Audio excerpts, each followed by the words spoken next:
All right, today's episode of Walking the Floor is brought to you by From Another World from Potts Entertainment, the acclaimed new album from Grammy Award-winning Americana music legend Jim Lauderdale, featuring the single Some Horses Run Free.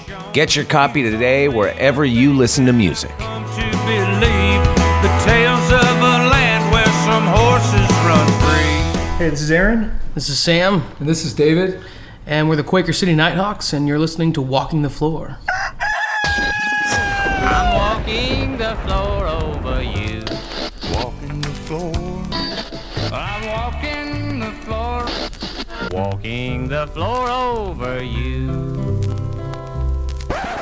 Hola, senors and senoritas. That's right, Walking the Floor is back. Where have we been? This is Chris Shiflett coming at you with a brand new episode. And I haven't done this in a while. I was out in Europe for a couple of weeks with the Foo Fighters, played a bunch of amazing shows out there. That was super fun. And then last week I did a 4-show run of gigs out here on the West Coast around California, which were great. Pappy and Harriet's, come on.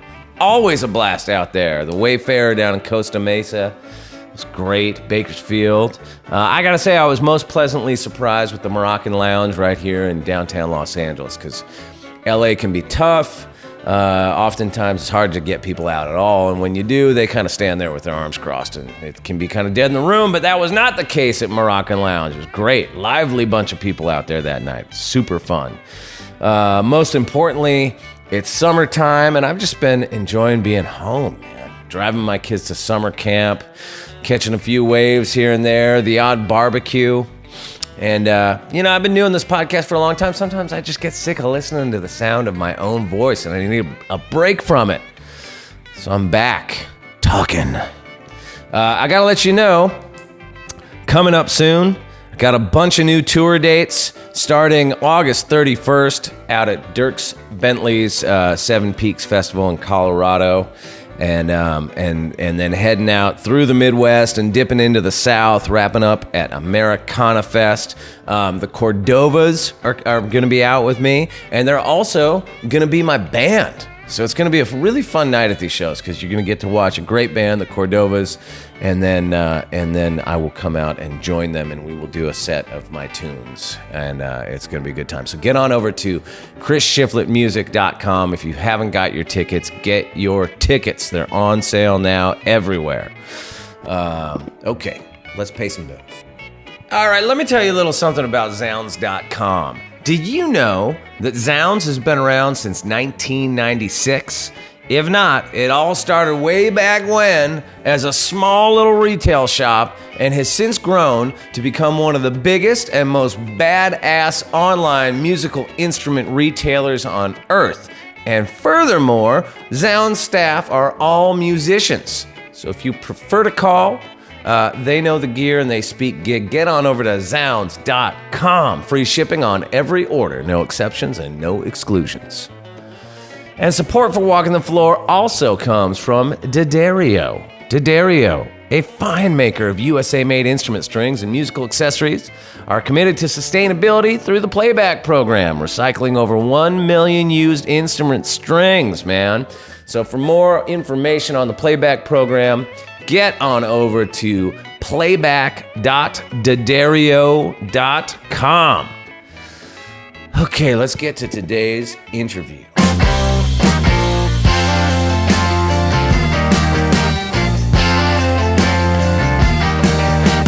All right, so way back at this year's South by Southwest, which seems like years ago now, but I guess was really just a few months, I had the pleasure of sitting down with Aaron, Sam, and David from Quaker City Night Hawks. They had just put out a new album, and we're gearing up to play some shows that week at South by.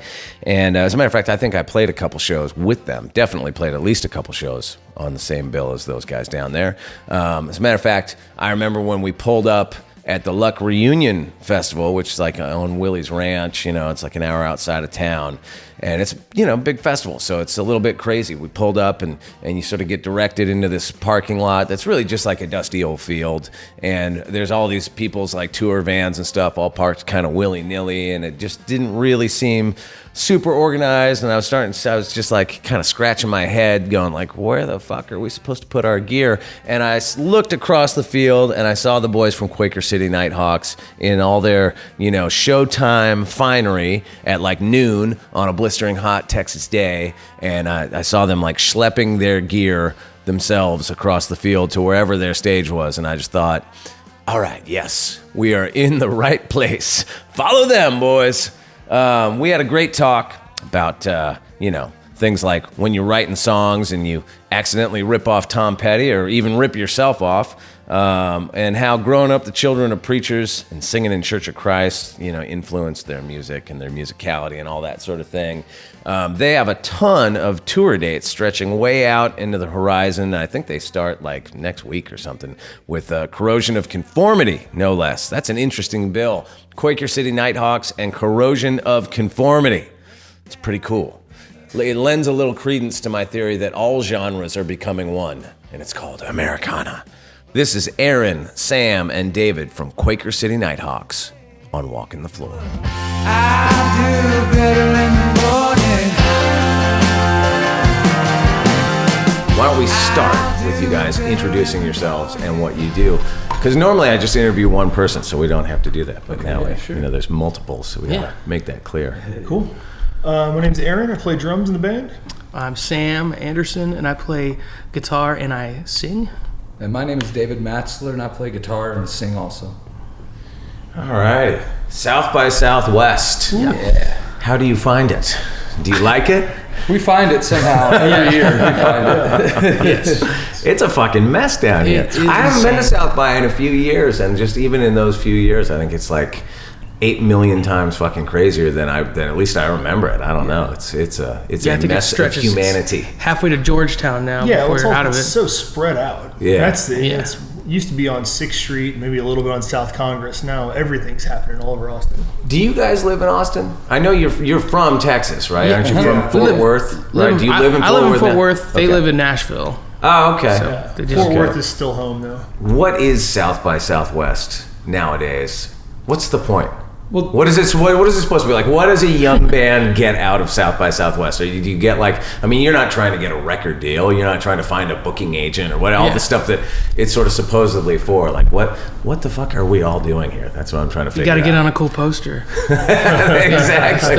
You just got your fingers crossed for a cool poster. Like, I was thinking about it today. Has anybody ever come to South by Southwest, gone to a seminar? I don't mean to poo-poo South by Southwest if anybody from South by Southwest is listening. But has anybody ever come to this thing and gone to a seminar and gone I got it fucking figured out, man? That's how the music industry works. I got it. Boom. Figured it out over free Bloody Marys, Exactly. I mean, what do people get? Do you get touring opportunities? Is it networking? What is it? I feel like for us, the biggest thing we get out of it is getting to do stuff like this in between the shows. Right, getting to do podcasts or we did a live session with Paste and filming over at the Gibson showroom and stuff like that. Those are, at least to me, the shows are a blast, but as far as long-term beneficial stuff, it's all that stuff you get going in between those that I feel like helps out, It's nice to see your friends, too. Yeah. Right. Yeah, I was also thinking when we were young, especially when we first started coming, seeing other bands that you would have never heard of, that was the deal. Seeing other bands your age, and if you had a specific style, you're bound to see some other people walking around, dressed the same, or listening to the same kind of music. Sure. I remember that being really cool when you were young. It's oh shit, there's this band that we would listen to if they were from the town we were from, so let's just walk over there and they'd be kind of in the same situation you were with your young band, just down there doing God knows what. How many times have you done this thing? Do you come every year? We come almost every. We did it for a good stretch. I think there was 2 years that we skipped since we've been a band, but pretty much How long have you been a band? About 10 years now. Oh, okay. So there's 2 years kind of intermittent. I think I'm at 11. I think I'm at least Or, that. I 10 or think so. we were on tour, last year? And Yeah. we didn't didn't 2 years ago and didn't make it. And it was great. I did not miss it at all. Didn't you miss playing on shitty backline gear? What are you talking about, bro? Come on. We were playing like some festival in like north of Vancouver or something. I was like, could not have been more opposite than down here. Oh, that's funny. But you still feel like you're missing out. You know, right? You're not there and you're happy, and then you're like, oh man. There's probably some cool stuff. When did your latest record come out? Like, where are you in the March 1st cycle? Oh, it just came out. Oh, I didn't realize it just came out. So you're in the fucking promo super duper freak out. Okay. Yeah. So what is happening in Quaker City Night Hawks? We're like week 7 of a tour that we kind of started at the beginning of February, and went all up and down the West Coast and came back down to the Southwest, and now we're about in the second week of Texas. We've been down here doing San Antonio, did the CD release in Fort Worth. Yeah. Got more tours coming in right now. Got a big European tour in the fall of this year. Oh, nice. Going back and actually doing our first headlining tour. We went out with Blackberry Smoke last year. Over there? And so, Oh, I just did a bunch of dates with those guys. Yeah. They are the greatest. Yeah. Cool. Yeah. Yeah. But that helped us a lot, we spent immensely. 40 days over there with them. Yeah. Nice. Playing, really good sized rooms. And must European fans are loyal fans. When they like you, they seem to like you for a long time. Yeah, they do. They get after it. And they love to buy merch. Yeah.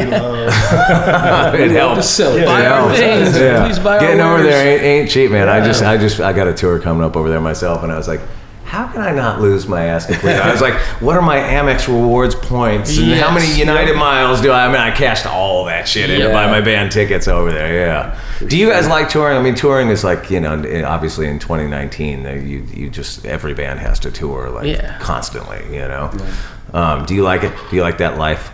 I enjoy it. It's I mean, all the cliches and stuff, and it can get tiring or whatever, but I mean, when I get home, usually for about 2 weeks, I don't know what to do. Yeah. Like where you just get that summer camp walking around like a zombie, yeah. But I like the fast pace of it and the kind of flying by the seat of your pants. Well, you guys are young. You can handle it. You're probably out there fucking carousing and shit. You know what I do when I go on tour now? I book hotels. I look on Google Maps and I look like, how close is it to a coffee shop? Yep. Yeah. That's like the determining factor for me. It's a little bit different. We've definitely got the Google searches down on what we'd like, where we'd like to stop on our day off. Exactly. Yeah, when we're not driving, we definitely, we literally go antiquing. In the van, absolutely. Okay, if you're from Fort Worth, do you know Style Station? Oh yeah, I bring that up with every Texas band. Style Station. Oh yeah. On the way down to Austin. You gotta stop at West to get some kolaches, and you stop at Style Station. Oh, I don't know what. Stop where now? It's a town called West. Okay, and it's I don't know there this one. by the Style Station's pretty close. So and that's like a double whammy. Delicious kolaches, like sausage rolls. Open 24 hours a day. You'll see someone in there almost every time. Right. Not a paid endorsement, just fans. No affiliation. Just a thing you do. Yeah. Hey, you're not slipping in some sponsored shit on my fucking pod. That's gonna clash with my sponsors, bro. We're actually fishing for sponsors. Aren't we all? That's why I'm at fucking South by. I'm fishing for sponsors. I'll try to get signed, man. Yeah. So do you think, in today's sort of musical climate, you guys get sort of lumped into the Americana, which is obviously a big umbrella. Yeah. There's a lot of different sounds, traditional country and whatever, blues, whatever. A lot of shit gets sort of thrown into Americana. But do you think if this was like 1977, would you guys be called a rock and roll band?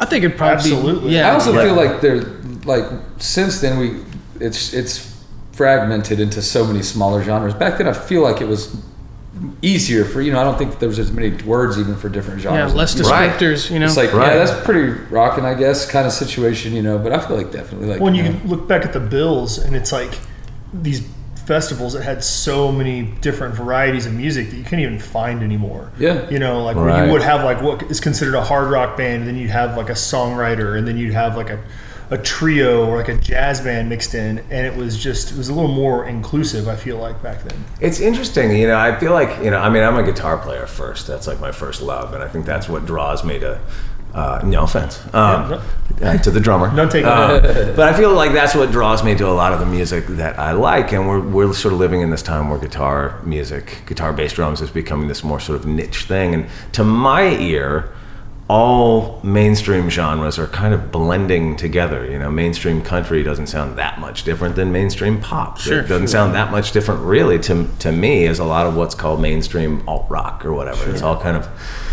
it's like the genres are becoming less distinguishable, and then everything else gets called Americana. It's like if it's like a guitar, bass, and drum, it's weird. You know, I feel like we should just call it standard. Right. Yeah. Right. Yeah. They're a standard band. You're just a standard old-fashioned band. Yeah. Whenever we tell people, they're like, "What's the input list?" It's like 2 guitars, bass, and drums. They're like, standard. Awesome. All right. Well, we'll get right on that. But yeah, they're always. We were joking, I guess, a few years ago when we finally started realizing it, where it's like, it was people lugging around big old clunky cases and pushing drums on a dolly, you know, up 6th Street, and now it's everyone with a keyboard tucked under their arm going to the next gig. Yeah. You know, and that's the whole band. You know, and that's cool to me too. That it's getting to the point where you can do that, but it's just funny to watch the trends. Right. Loadouts look awesome. Yeah. Whenever you're carrying your gear and some guy walks by, you're like, oh man, I should do that. I tell you what, I just did a bunch of solo acoustic dates. I did some touring like that, and I was thinking about it the other night because we played in Nashville, and it's Nashville. It's it's a jaded music town like L.A. or New York or anywhere else, and it's the sort of the cliche of like the grumpy sound man. And I was like sitting there going like, dude, I just have a guitar and a mic. Like this is your lucky fucking day. You don't have to deal with shit, man. Like, what are you doing? This is the easiest thing in the world. This is second only to the having the USB stick. Absolutely. You know what I mean? Yeah, it's funny. Travel light kind of situation. I mean, it's funny in some ways. To me, like guitar-based music is. I mean, I don't want to say it's easy. It's not easy. It's not easy to write a good song or easy to get your pan nosed or any of that shit. But it is easy in the sense that you could, like any numbskull, could pick up a guitar and spend 15 minutes on it and be able to play a D chord and a G chord. You know what I mean? And but it's funny, all this stuff that's sort of viewed as being easier to me. I'm a fucking dinosaur, and so I look at like, I have to learn how to program software. Like what? I can barely get my fucking logic on my computer to work to do this. I'm not cut out for these times. Grandpa trying to work the remote. Exactly. Come home and they're sitting in front of it with the snow on and the volume all the way down. Just like, I don't know how this works. It sounds weird, crazy. Let's go outside. I'm on the other side. I actually do dabble with some of that stuff, like the electronic stuff, but just at my house, I find it very interesting, and I mess around with it, and I'll make tracks and I'll be listening to it, and I don't know what I'm doing it for, what direction it's taking it. Usually at some point, about a minute and a half, and I'm like, I should go write. I got to go back to work. Got to go write real songs. I got to quit monkeying around on this shit. What am I doing in here? How do you write real songs? What's like your guys' process for that? We usually just write individually. Sam and I do, and not for any other reason than that's just when we normally work on that stuff. Right. Then bring it in and kind of arrange it together. And kind of smash it all together. But I don't know. I feel like the process varies for me. Sometimes you won't even have an instrument. And like usually, for some reason, when I'm driving like long distances and you just have nothing else to think about, sometimes little lines will pop into your head, and you think, as soon as I get home and get my guitar, I'll kind of monkey around with them. And sometimes you just sit down at the guitar and make a mistake, and you realize, oh, that's kind of almost a lick, Yeah. But it varies for sure for me. Yeah, people always ask the questions like, do you write the words or the music first? And it's like, I've literally started songs with the only idea in my head has been every different part, with just a bass line. I've written a song where I'd only had a bass line, and that was the first thing, or written a song where I only had a drum idea, and my limited knowledge on those two instruments specifically will definitely handicap that process sometimes, but then I'll go back and fill stuff in later and then let the real people actually play a good drum part, Right, sure. But like I've had, you get ideas from everywhere, and I think if you're only looking for them in like the two main categories, music or lyrics first, and then I feel like you just miss a million other things that you could have started a song off of. Sure. Yeah, it's funny, man. I always love it when it all sort of comes at the same time. Yeah. It seems like those always seem like the songs that I like the most that I wind up writing. Or a part kind of gives way to another part. Right, makes you know what I mean? Or part, just the music itself or the melody, you just have a line in your head and you just sort of run with it and chase that down, you know what I mean? But it seems like those are also the rarest to me. Yeah, when you get one where as soon as you sing the melody, the guitar part is apparent. Right. You're like, well, there's the guitar part, Yeah. It's a funny thing. I'm always thinking those moments too, like, I'm ripping something off. Yeah. I couldn't have just come to me like that. Yeah. You know? The worst is after doing it long enough and you start ripping yourself off. Yeah, you rip yourself off. Like, who the hell? What song is that? You can't think of a famous song it is because it's not some other weird song I wrote. You know. Yeah. Just putting her. I wrote a Tom Petty song one time. Yeah. Oh, nice. How do you feel about that? I wrote Honeybee. I was so proud, and I went in there and showed it to David. He genuinely did write. I did. I mean, I think he didn't know. Like, Right. you know, if you'd heard it, it was subconsciously. Yeah. I was proud of it because it's a badass song that I wrote. Hilarious. Like, I was You like, know what's super funny? this is great. Hey, I got check this out. It's like that's Honeybee. Like, for sure. I got a bunch of demos from my high school band from one of the guys I played with that I hadn't listened to since then, basically. Yeah. And I was just listening to them for fun, and they're super funny. But one of them was it was a Guns N' Roses song, but we had swung it. So instead of going, but it was Now every we're part, talking. you know, it was just the whole song. But instead of being straight, we did it like a fucking. It was just the same song. And when you're young, you're like, that's different enough. Yeah. Like, that should be Totally. changed it. Yeah. Totally. I It's know in a what's different happening key. right It's now. fine. Yeah. No one's gonna know. So, what were you guys like? How'd you all sort of individually get hooked on music? You know, what was it? Family, friends, church? Like, what sort of drew you into it? Well, my uncle played drums in high school and in college. So when I was at my grandparents' house, there was a drum set around. And and church had a lot to do with it. You know, growing up, my dad's a preacher, and Oh, really? yeah, and I just would always have a drum set around. They'd let me fiddle around on it and play every now and then, and just Like in the church band? Yeah, like in the church wow. band. So it went from there, and yeah, that was pretty much. I mean, I was hooked from time I was quiet 11, down. 12. Absolutely, all the time. Quit bringing your John Bonham shit into church, man. Jesus. You know, they'd let me play outside of when anybody was in the building, so I could just go over there and wail for Nice. hours. And my dad loved it because I wasn't at home doing it. You know, he was like, Yeah. just go over to the church and play. So Yeah, that's cool. Yeah, that's tough being a drummer because in the house, it's like not easy on your parents. it's the worst. I have the utmost respect for their patience. Yeah. I annoy myself playing sometimes. Yeah, right. I was fairly similar, you know, in church, but totally different experience though with my church. We grew up Church of Christ. My father was also a preacher, Really? and but Church of Christ is traditionally a cappella services. Oh, right, like no So instrumentation. yeah, and to the backwards ass point where some of them even think it's like a sin to play an instrument, which is That's true. That's insane. Actually, Actually, that does check out. right, You know yeah. what? That checks out. That's true. But for real. The way I play it, the way I play it is. Good on. Anyway, but that was predominantly singing, and that was like my first thing that I really enjoyed with music was singing. Right. And came at the guitar much later in my Right. life, like not till I was 18. Oh, really? Yeah, and but I always had singing, and that was kind of my first thing that kind of sunk the hooks in there, and was wanting to.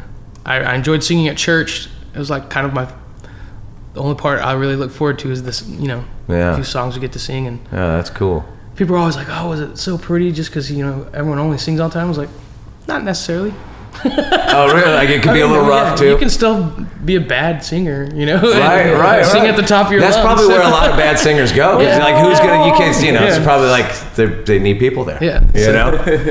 I was like, just depends on who's at church that day. If it sounds good. That's funny. And then my mom plays music, and my grandfathers both played. One of them played banjo and mandolin, and guitar as well. So there were always instruments around the house. So I don't even remember. I mean, first of all, when you're a little kid and you see, you're obviously your family that you love and look up to, obviously, but when you see them doing it and having fun, like I was hooked on it before I even really had an understanding of what its function was. It's like they all just sit in the living room and do it, and you just seemed like a good time. Around. Seems Right. like they were kind of enjoying themselves. So. I mean, there's a point where like all of a sudden you start playing out and you're doing gigs. Yeah, You're playing in front of absolutely. people that you don't know For and all sure. that stuff. So like, Yeah. what were you guys all doing before this band? Yeah, well, and that so I started playing by the time I was like 16 out in bands Right. in Amarillo, but pretty much never stopped. And when I was like, I guess we were 20, or how old were we in Lubbock? But Sam and I, anyways, we both lived in Lubbock, which is a place in West Texas where Texas Tech, the school is. And we were down there doing school stuff and just came across each other, both playing in the kind of little coffee shop over by the campus kind of scene thing they had going on there. I just shut Yeah, I did too. It wasn't, Is there any residue of the sort of like Buddy Holly, you know? Oh, yeah, like do people embrace that shit there? It's all Absolutely. Right. there's like a museum part of town that is, you know, and there's statues of him and all. I mean, they definitely. That's Is there like a music scene there? Is that good? Yeah, there's a homegrown really scene? burgeoning. I say burgeoning.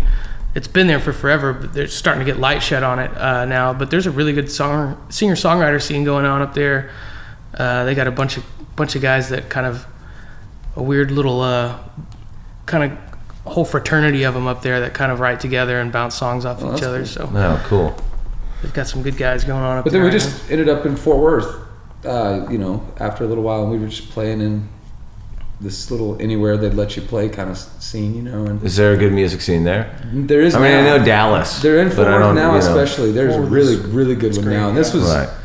even before the band started. So I think honestly, this was years ago when there was kind of. I feel like now it's a lot more going on than there was, you know, that long ago. But There's more places to play now. Than yeah, there were. absolutely. Right. It's just Yeah. Back when we different were playing in Fort Worth, there was 2, maybe 3 spots, really for a band starting You out paved like that. the way to for hit. these And spoiled then- little fucking rats that are coming up now. Right? Goddamn. Yeah, right. Yeah. You guys got Yeah. it easy, kids. I take zero paving responsibility. Yeah. I got a South by out, guys. All right, buddy.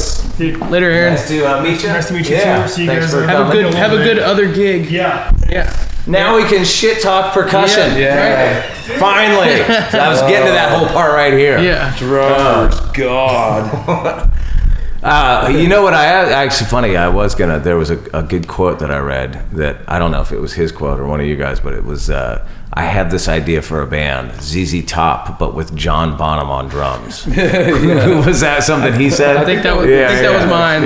Oh, that was your idea. Okay, good. said that. Good, That good, sounds good. like some shit I'd say. Yeah. So how did you guys get together then?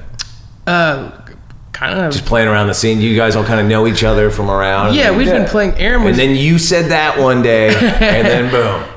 Aaron and David both I was lucky enough that they played in my first band and helped me out. And but we had played with each other before in different entities. And David and I had been playing acoustic music for a long time together. You know, driving all over Texas and doing weird stuff like that. And then all of a sudden, we got. I don't know if there was maybe one breaking point or a slow. I actually tried to Agonizing think of that. breaking I can't point. remember either if there's one moment or not, But you just get, I mean, that stuff's fun. And then I was like, I'm tired of people being able to talk over me. God, I know that's I'm hard, gonna be right? so loud playing that you acoustic. can't talk over me. You're And right. This is where they don't even, you know, the people don't even give a shit if Yeah, they're the- not. they're- Anyways, they're Right, either right. partying or eating or whatever, you know. Well, it they're depends just on the kinda gigging venue. in small Yeah. places around town. If it's a listening room, Sure, it's one then it's thing. perfect. Yes, right? And then absolutely. if it's a bar, it's that's Yeah. a whole nother. You're in the animal. corner You can't of a dance to an acoustic margarita guitar. bar. Yes, You know what I mean? And that exactly, is yeah. problematic. Yeah, and we felt their pain also, you know, like we totally understood, but Yeah, I was just like, that's the We're how it just, started. I was like, let's start a loud rock and roll band. Yeah. That was kind of like really only the parameters Yeah, at, to be at- loud. At first would be a loud rock and roll band. Right. And You have succeeded. yes. we like Build to be from loud. there. Yes. What does the name reference? Is that like I was wondering? if Oh that yeah, was- it's a Mark Twain book. And it's Oh called, shit! Okay. the God, Innocence. I went totally lowbrow with it. I thought it was like some kind of like fucking late night cocaine sex reference or something. I'm being a Quaker City Night Hawk tonight, boys. Late night and a bunch of coke. We were all reading Mark Twain. Okay. And But no, ironically enough, but you're not really that far off. But it's so Mark Twain was on this boat and they were going to the Holy Land, to Jerusalem. Yeah. And somebody had commissioned him to go along with these pilgrims, Christian pilgrims, Jewish pilgrims, people going over there, all kinds of people. And he was just going to write. Right. So he's like going gonzo on this thing, you know. And so he's doing a paper or whatever. And it ended up being like a small book, but the boat was called the Quaker City. And so he was hanging out with all these really religious people, and he was trying to find somebody that would smoke and drink and play cards with him under the boat at night. And he kind of started scoping out these dudes. I bet this dude does a little drinking, or I bet this guy smokes a cigar with me. And he kind of all got them all together because it was, months maybe. I don't know how long it takes to Yeah. set. Right, yeah. Obviously way back then, but Yeah, and so they dubbed themselves, because the boat was called the Quaker City, and they would party every night, they dubbed themselves the Night Hawks. So the Quaker City Night Hawks is something he puts in that book of this group on this boat to the Holy Land, just partying downstairs. That's a great fucking reference. Well, you really That's so much better than where I went with it. You weren't that far off. Right. He's down there smoking it kind of and applies. drinking. It applies, exactly. right? The wild animals of that boat out there. So when did it become like, for lack of a better word, a pro situation, record deal, manager booking, like all that? When did all that? So when did it become sort of like real? Yeah, I think we all had, or at least David and I know for sure, had the premise going into it is like, I want this to be our job. Sure. I want to do this for a living, not just. That's a funny thing in rock and roll, that you were all supposed to have this sort of false humility of like, that never enters the equation. I was like, fuck, dude, I wanted to pay my rent playing my guitar. What the fuck's wrong with that, I can figure out how to do this. This is incredible, so. Yeah. But I think, the first time you get a show where like everyone like feels happy about the next 2 weeks of paying bills, right, is the first time, not the first time that you fall in love with playing it or fall in love with being in a band or playing rock and roll, but the first time you feel like, oh, I'm doing this as a job now, and that doesn't take anything away. It actually adds, because I can pay for stuff. Yeah, right.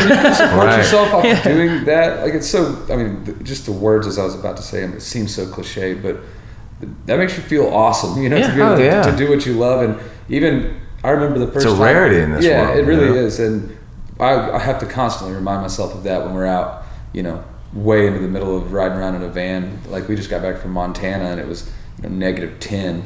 Right. And I had to remind myself, like, dude, we're so lucky. We're so lucky. We're so lucky. Even though I'm in a bad mood, it's so well, cold. it's funny. That's a really interesting thing, and I think about this a lot, and I try to get better about it myself. But in this world of music, there's always that next thing over the horizon. There's always that thing that you're grinding to, the bigger venue, that sell more records, have a better, whatever it is. You know what I mean? It's really hard to be in the moment and actually enjoy sort of where you're at.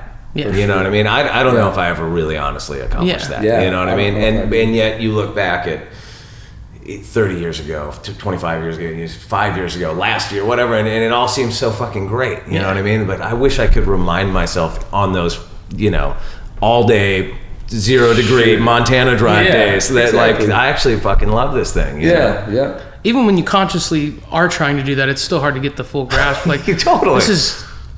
David's gonna laugh because I've been telling everybody, but like, I bought a brand new guitar yesterday, but I've never bought a brand new guitar, and I was like, might be cool to have something from a year that I remember as a very fond year of my life where cool shit happened. Right. And this is the guitar I got that year that was made that year. Totally. Like, and you put all the scratches on it. Yes, and that's 100% me. This is my belt buckle scratch on the back of this thing. Speaking of that, I did put a little bitty one on there. Let me amend that. Where you and your good friends put all the scratches on it. One of your asshole friends also made it. But I was, just, that's kind of a way to just register this one little quick moment in time for me that I'm gonna always remember. So it's cool. It's fun to try and do that, but you never get the full grasp of it till you get a little bit further away from it, I guess. Yeah, it's always better in hindsight. Yeah. Tell me about how the Mockingbird video got made. How did that come together? That is like it's like that old heavy metal cartoon. For sure. Yeah, definitely. It's got that vibe. And the director. Yeah. Did he have some affiliation with that in some way, or was it just? No, like I know stylistically. Yeah. But anyways, I'm trying. We met this guy, like our Logan Rogers, our record label guy, was like found Lightning Rod. Yeah, with Lightning Rod Records, and he found this guy that did animated videos and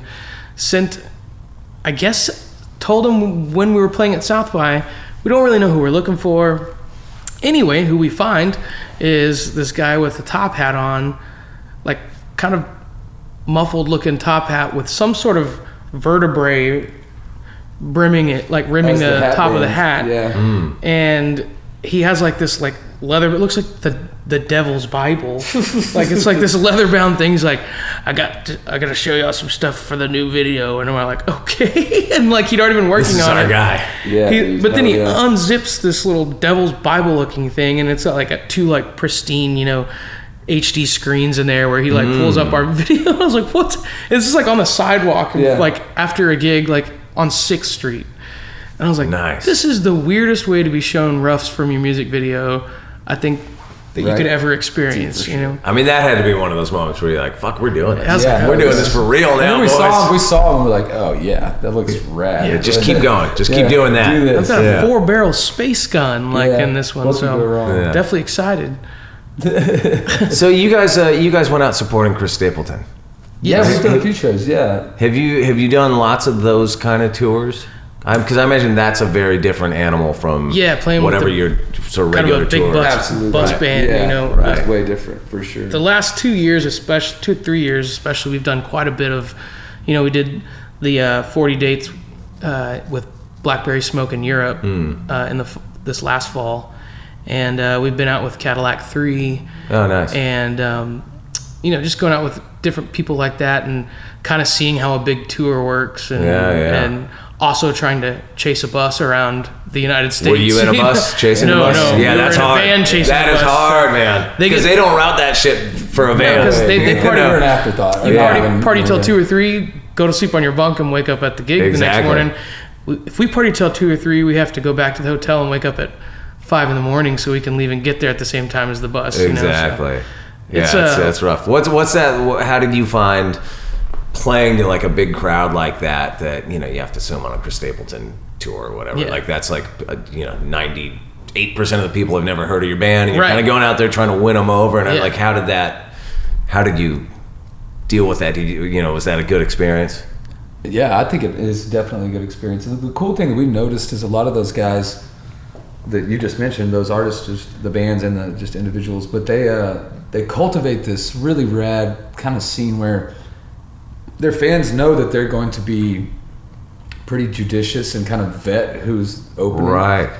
So provide them a good night of music. And they know that. And like you talk to these people and they even say that out loud. Right. They say, well, we know that we trust Blackberry Smoke, they trust the always headliners get to pick a good opener. Right. That they aren't just going to say, yeah, just get me anybody, So that, and whether, sometimes it does, you just fall into those situations, but they've made the climate where their fans like show up before the opener set. Yeah. Like they'll all be in the place, filled up, like great. before our opening set would start, instead of catching the last song and people trickle in. And it's really refreshing. And, it's cool that, this is the wrong word to use, but they've kind of trained their fans. But, it's collective between the fans and the artists where it's like, for sure. Hey, if you guys show up early, we'll bring out cool shit and everybody will have a better time. Yeah, and you can definitely feel that vibe with those artists, the ones we mentioned. And do you feel like it's cool, man? Like, is there an after effect on like the next time you come through town? Absolutely. Like that's cool. Sure. Just by doing that tour, that European tour with Blackberry Smoke, we're going back at the same time this year and doing our own headlining tour this time. So just within 1 year's time of going back, that's I feel like I was following that tour. Yeah. So you guys were just on that not too long because Yeah. in the lead up to me going on tour with them, I feel like I was looking at a lot of like Instagram posts of Yeah. that tour that you were talking about. Yeah, It was like end of October into all the way through the end of November. So that's cool. So you get some of their folks coming back out. And, absolutely. We've already pre-sold tons of tickets already, just hitting the same cities we've gone back to, and it's literally so your tour in the fall is already on sale now. Yes. Yeah. Oh fuck yeah. Yeah. Just went on sale, I guess, way out in advance. about I a couple love that. weeks ago. Yeah.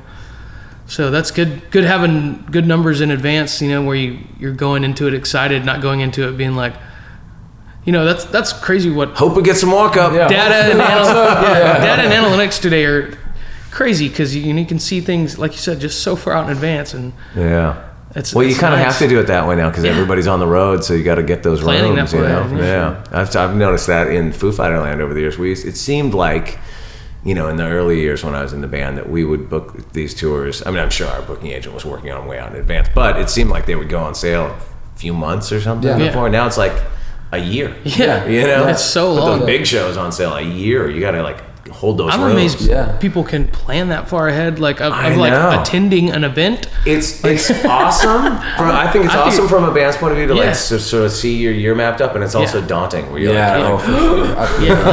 That's a we lot. got along. We got a Also, lot of how do work. you remember you bought tickets to a show for a year? I'd just be like, oh shit, that band's coming to town, dude. That'd be cool if I would have gotten tickets, and I did get tickets, and I'd forgotten them 2 months after. Totally. Like, Yeah, I guess that's like you actually bought 6 of them. Like, that's your should've price gone. point. It's Yeah. like you can't make the tickets too cheap, or people just forget. Yeah, not make it remember. But you seem can't a make it too little- expensive either. You know what I mean? It's like finding that value. It's funny because I did a bunch of these shows sort of around Foo Fighter days last year. I was just like, if I knew we were gonna have a day off in Calgary or something, I'd book a show. Yeah.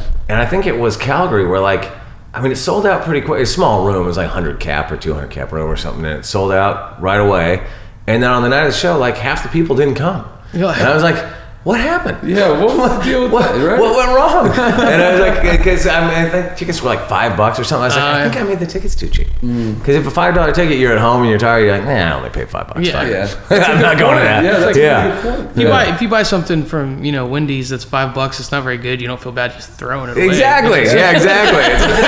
It's not what you wanted. You're like, you don't want to like overcharge people. But Got to walk the fine line. Right? So people out there, I have found over the years of doing this podcast, people love a deep dive gear talk. Oh yeah. So what's your? I mean, you just talked about your guitar that you just bought, but like, let's talk guitar, special guitars. You have amps, pedals, anything that's like. If there's anything in your gear world that you're really like buzzing about. Yeah.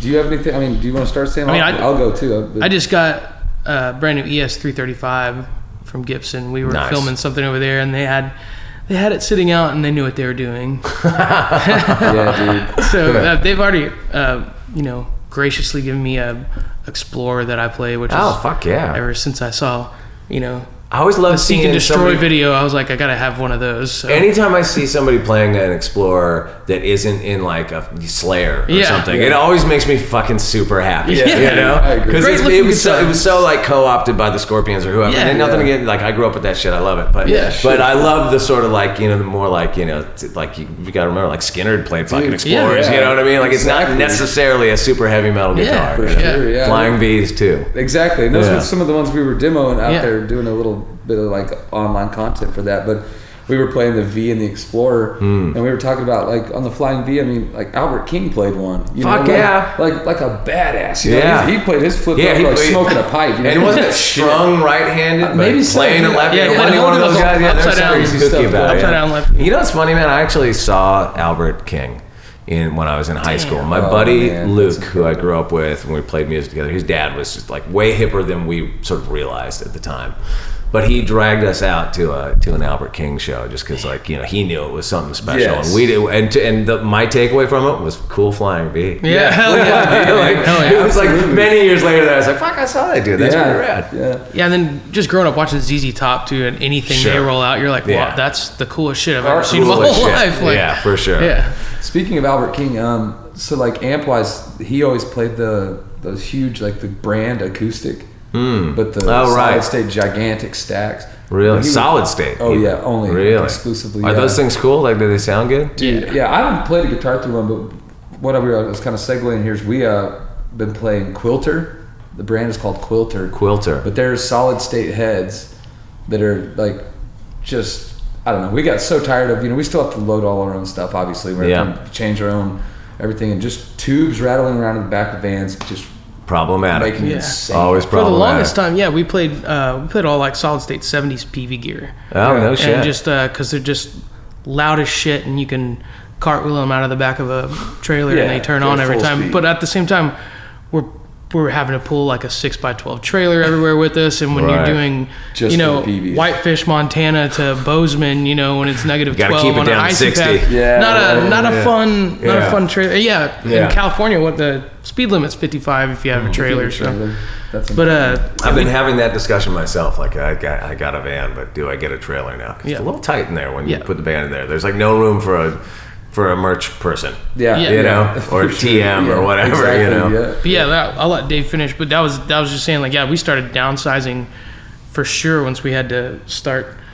As far as size goes, we did not downsize in noise. Right. Yeah. Well, that's what's crazy. So now the setups are way smaller. Like we're both playing through single speaker cabs. You know, I'm playing through a 110 with the quilter, and it weighs like 8 pounds. And it's funny because sound guys look at us, you know, like they don't know, like they think, oh, these guys got little amps, but They don't know what they're in store. we always we always turn them up loud enough to where they make us turn down just to prove the point. Yeah, just out of principle. Just so you know, we can wallop you with these things back there. I could be loud as fuck, bro. Yeah. I swear. Wait till you hear our drummer. Yeah, right. Yeah. Right. But man, we loved those things, and you know, Is Quilter is that a new company? dude. Okay, Or is so that here's like the an deal. old It's vintage one? I just don't QSC, know. the power amp company, that makes live sound power amps. Hmm. Well, that's Quilter's sound company. So this dude, Pat Quilter, was the guy who started QSC, who, you know, makes top of the line solid state or power amps for live PA systems. But he retired as the CEO of that company, and he started, I guess he'd always had a love for designing amps, and at some point in his early career just realized that it was a better idea to go into live pro sound, you know, like a PA sound or whatever. But he builds them, and they're solid state, but they're Class D, but they sound really great. And it's funny because after playing them for so long, coming back here, backlining gear, you know, we're playing through amps that if you put them on the table, every single guitar player would pick which one was better just off hand. You know, the Fender Twins and all these Fender reverbs and stuff we've been playing here. And after playing the Quilters, it's just like, I don't know, man, I miss my other amp, like, for whatever reason. Oh, I get it. We fool people all the time. Nobody knows, like, Yeah. they won't We even should just know start where. buying some big dummy amps, put those little tiny For things real. behind There you them. go. Exactly, Yeah. yeah. Just Shut the 'em up. empty boxes. Yep. Yeah, They're ripping, man. They're like 200. The one I have is 200 watts and it weighs like 5 pounds. And they're screams. love it. The problem is Crate put out the Power Block. Do you remember those? No. The Crate Power Block was this like little solid state guitar head. It's got a lot, but it sounds like dog shit. You know what I mean? Are you telling me a crate didn't sound good? Yeah, Hold imagine on. that. So whenever it plays up, people are like, "Oh, that's our Crate Power Block." And it's like, dude, nah, it's It's something whatever different. you want, man. That's funny. And then we usually just like I play a Strat and an SG. Sam's got the Explorer and the now the 335. And Nice. we both have the full tone Univibe on our board. They're like a Deja Vibe clone. Okay. The kind of big ones Yeah. that's like, it's really dorky because it's like two dudes wearing the same shirt. You know? But we love it so much. We're like, I'm not taking it off there. I'm not taking it off there. Fine, man. And it's funny, pedals are like that. Like, Yeah, you know, there for was just sure, a dude. point where everybody had the EP boost. You Yeah, know what I mean? I think 100%. everybody, I definitely still have the Yeah, I EP probably boost. have But, you know, one you figured just out look at something too. everybody's pedal board. Yeah, I got that. Yeah, I got Yeah. that. Yeah, I got Absolutely, yeah. Yep. And then we do fuzz pedals. Like I have a full tone 70 fuzz face clone, and then I have cool. like a big muff clone. Oh, nice. You know. that. Yeah. I'm That's rocking, about it. We're rocking simple, that man. up. Our setup's pretty Got a straightforward for Bad sure. Cat Overdrive is what I'm Yeah, Bad rocking right Cat. now, and then a regular ass Phase 90 Yeah. that I use on like 3 or 4 different settings. You know, Yeah. just turn it with your boot heel, Yeah. and then just what Dave was talking about. I run through a chorus pedal too, stereo chorus, Oh, nice. Dude, when you said chorus, it electrophonics, sounded like you said a Coors pedal. a Coors Coors pedal. pedal. you got a Yeah. Coors pedal? Totally. There has been, I have a Coors Light pedal. that's- It's the mini one. unfortunately, that's what the vocals are ran through. Yeah, so- vocals are through Coors Light. Coors. Oh, that's funny. So what's next for you guys? You guys just put your record out. You guys you're just hitting the road. Yep, we got- going. Yep. Slammed for the rest of South by here, and then we're setting up some more tours for the summer, probably festival Awesome. heavy stuff going on. So Yeah. then looking at one like up through like New York to Toronto to Denver and then back down. cool. So Nice. Awesome. Yeah. Well, thank you guys for Dude, coming by. thank Now you it's so much fucking for having us. crazy town out there. I'm Yeah. glad you carved out the time. Nice to have a little respite from all of that out there. Yeah. Just to get to chill and hear from none you. of us It's have really been nice. hit by a pedicab yet. So Yeah, no pedicab. think we're good. Yeah. It's early in the week. Yeah. Yeah. Get your toe run over still by exactly. somebody on a scooter. Fuck yeah. Thank you. Appreciate it. Yes, that was Quaker City Night Hawks on Walking the Floor. Make sure you get on over to QuakerCityNighthawks.com and buy their tickets. And you can also get on over to WalkingTheFloor.com. I'm going to put up some links referring you to things that we discussed and whatnot. Get all your information about Quaker City Night Hawks at WalkingTheFloor.com. And when you get done with that, kiddos, make sure you get over to ChrisShiflettMusic.com and buy tickets. Buy tickets to my shows at the end of August through the middle of September, starting up at Dirk's Festival up in Colorado and winding up at the wonderful Americana Fest down in Nashville and everywhere in between, all points in between. ChrisShiflettMusic.com. I'll see you soon. That's it. Over and out. Adios, amigos!